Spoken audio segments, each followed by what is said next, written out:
Morning, chemistry students. Hey, happy Friday. It is April 24th, 2020.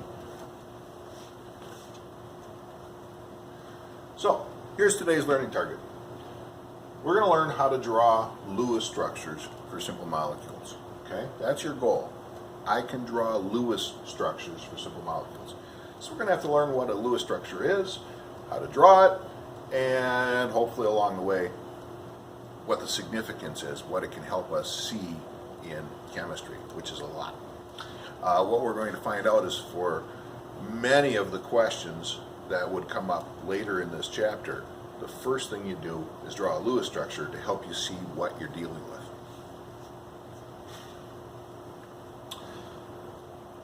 All right, so what is a Lewis structure?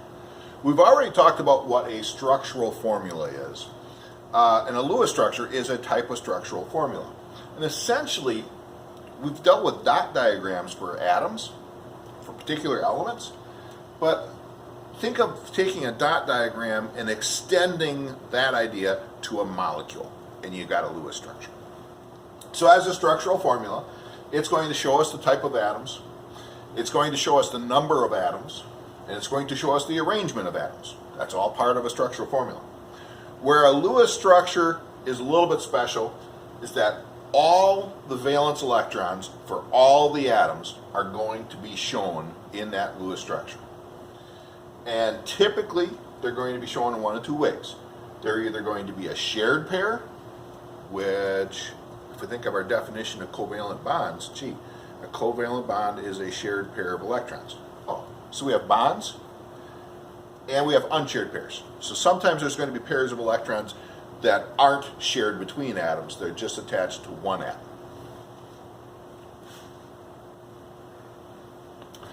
So we're going to start out with a fairly simple example. We're going to try to draw a Lewis structure for a chlorine molecule. So Cl2, chlorine is one of our diatomic elements. So if I have individual chlorine atoms, they don't like that. They grab a hold of each other, and we have Cl2. What I have over here is some pre-made dot diagrams for some common elements. So I can pull out a chlorine atom, and chlorine has 7 valence electrons. Remember, you look at the periodic table, it's in group, okay, I gotta think about your direction. It's in group 7. 17, or Roman numeral 7a, you could count across and say, well, we've got S1, S2, and then P1, P2, P3, P4, P5, 7 valence electrons. Or you just look at the group number, the Roman numeral, and say, hey, that's Roman numeral VII, 7 valence electrons. The formula says that there's 2 chlorine atoms. Okay?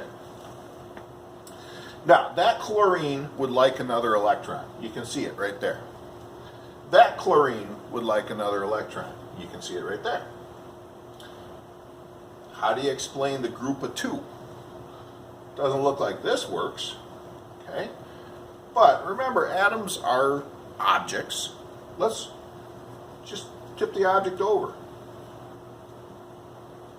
And now, if you picture these 2 atoms. This one wants another electron, this one wants another electron, and so the atoms pull together, and let's just draw them close enough together that they kind of overlap that pair. Now, let's think about it. Effectively, by pulling together, if you look at this chlorine, doesn't it look like it's surrounded by 8 electrons right now, which is its full octet? And if you look at this chlorine, doesn't it look like it's got a full octet? Both atoms have filled their valence energy levels by sharing electrons. Now, sharing sounds like such a nice, pleasant word.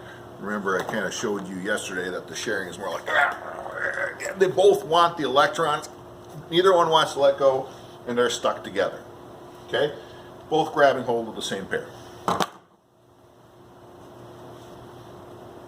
So, labeling this diagram a little bit, this guy right between the 2 atoms is called a shared pair, and that's a covalent bond.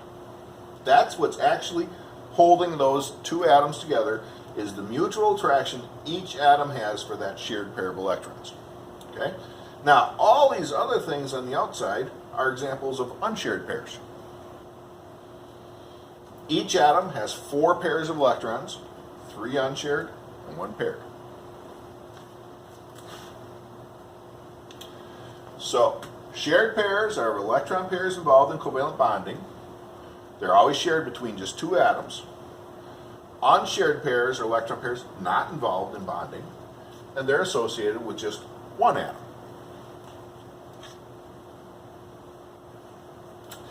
Now, showed you all that. I showed you the electrons coming together, but generally speaking, that's not our final representation for a chlorine molecule. Usually what we do is we replace the shared pair with a dash. And so the dash is going to represent kind of the connection between the two. So that dash represents 2 electrons. It's a shared pair. A covalent bond between 2 atoms is usually represented as a dash drawn between the atoms. Each dash represents 2 electrons, a shared pair. Okay, so let's try another example. We got a water molecule. So formula says H2O. So here's an H, here's an H, here's an O. So using that, you can really, with these real simple examples that I'm doing today, you can think of them almost like puzzle pieces, and we got to figure out how to put the puzzle together. So if I took this guy and I turn it over and I bring it in here and I pair those 2 up, hey, great, those 2 hydrogen would be pretty happy, but we've done nothing for the oxygen. So we've got to come up with a way of making all the atoms happy. So I see these single electrons on the oxygen, 2 pairs, 2 singles. And wherever you see a single electron, try to get yourself thinking that that's a place this atom is likely to form a bond. So hydrogen has a single electron, likely to form a bond. Oxygen has 2 single electrons, likely to form 2 bonds. So let's picture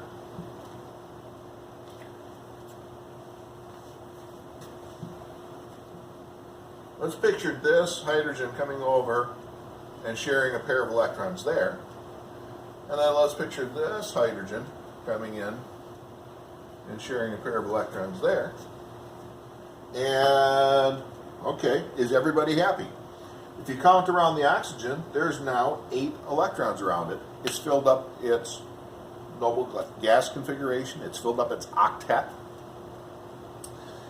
The hydrogen has 2 electrons by it. You say, wow, gee, that doesn't have an octet. But remember, hydrogen is filling up the first energy level, and the first energy level can only hold 2 electrons. So therefore, its valence energy level is full.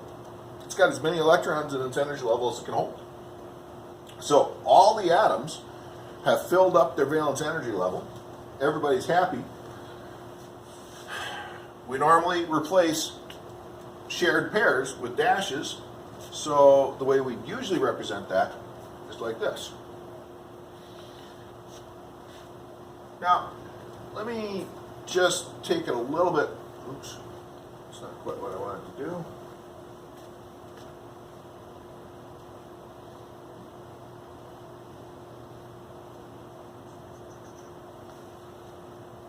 Okay. Oh, I can work with this. I'm going to get rid of this right here. And, okay, just do it this way. Oxygen has 6 electrons, 2 pairs and 2 singles. And I've told you in the past that it doesn't really matter which side you put the singles on, which side you put the pairs. So what if I had written oxygen like this? And then I bring my hydrogens. Here's one. Well, I can see where that could form a pair there. And I can see where that would form a pair there. Okay?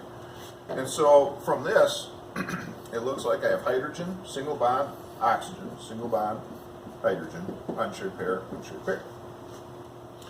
Before, we had oxygen, single bond hydrogen, single bond hydrogen, unshared pair, unshared pair. They're both right. But I want you to be careful. This is a flat surface. It's a two-dimensional surface. Molecules are three-dimensional, and we have to try to put our three-dimensional brains on for this. Because it turns out that the shape of a water molecule is really, really, really important. Water is a very special molecule in its properties, and it's because of its shape. If I look at this, it looks like you got three atoms in a straight line. Okay, now I'm going to put this together in a model, and hopefully I've got that lined up for the camera. That looks like three atoms in a straight line, but the reality is, because of the shape of a three-dimensional atom, they're not really in a straight line. Okay, so this is maybe looking at what this would be, and this is looking at what the other one would be, but it's the same molecule. And so water, the atoms aren't in a straight line. They're connected one to the next, but we call it a bent line. You know, I guess chemists are really creative. They said the shape of this is bent. That'll be a whole other section later in the chapter for us. But it's really important that it has this shape, because if water didn't have this shape, we wouldn't be here today. Life on Earth would not exist. That shape is really important.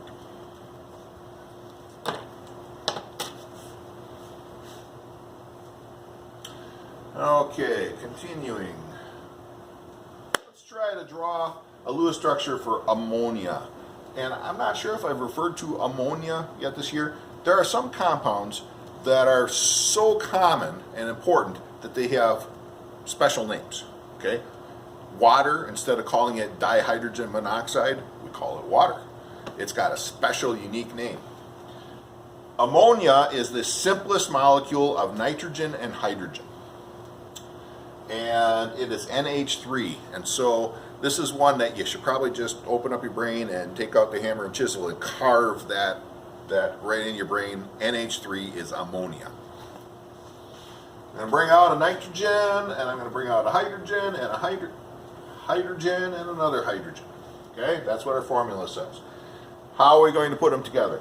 Well, it looks to me like each hydrogen wants to make one bond. It looks like nitrogen wants to make three bonds. So let's pair them up. You know, that hydrogen could go there, turn this guy over, and that hydrogen could go there, turn this guy over, and that hydrogen could go there, and when all is said and done, we'd probably draw in single, the straight lines, the dashes to represent the shared pairs, and nitrogen has one unshared pair.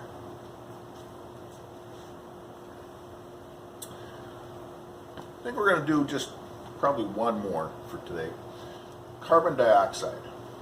And I'm going to pull carbon out. I'm going to pull an oxygen and another oxygen. There's our three atoms. I'd like you to pause the video for a little bit. I want you to think about how you would put those together. I'll wait. Okay, I was waiting for you. All right. Well, if I just put, say, oxygen there, and I could rotate this, and I put an oxygen there, we have some problems. If we count our valence electrons for each atom, right now, it looks like this oxygen has 2, 4, 6, 7 electrons by it. It wants 8. It doesn't want 7. It wants 8. If we look at this carbon here, carbon has, let's see, 2, 3, 4, 5, 6. It wants 8. Not 6. 8. And this oxygen is 2, 4, 6, 7. It wants 8. So can we do better? What if you kind of think about bringing it together at a little bit of an angle? I don't know if I change this one here, bring that together there.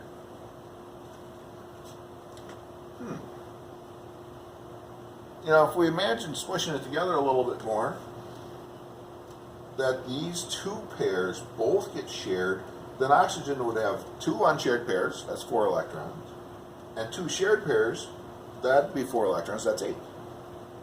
Carbon ends up with 4 shared pairs around it, that's 8. And this oxygen has 2 unshared pairs and 2 shared pairs, that's 8. Is that possible? Well, let me go back to the models. It turns out when we draw electrons around an atom, and we're drawing them top, bottom, left, right, again, that's the limitation of our flat sheet of paper. Really, if you have 4 groups of electrons around an atom, they go towards the corners of a shape called a tetrahedron. Here's a paper tetrahedron I made. If you do role-play gaming and stuff, if you've ever used a 4-sided dice, you know, those are tetrahedrons, a 4-sided figure. So we've got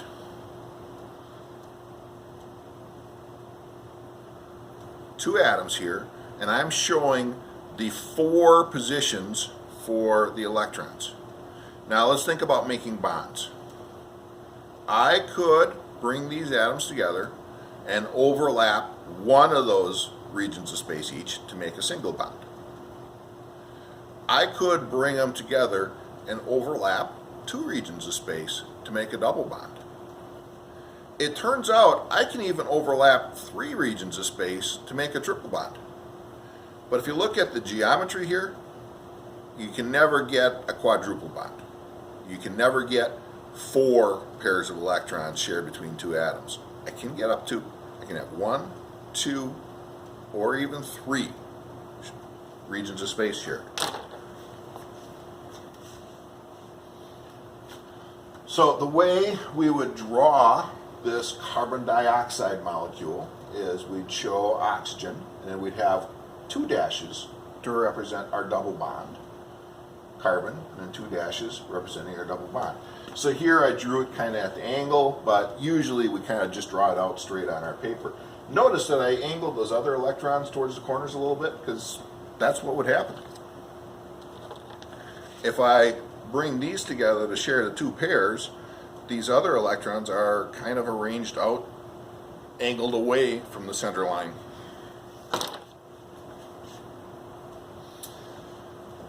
Two pairs of electrons are shared between atoms. It's called a double bond. Triple covalent bond is when 3 pairs of electrons are shared between 2 atoms. Okay.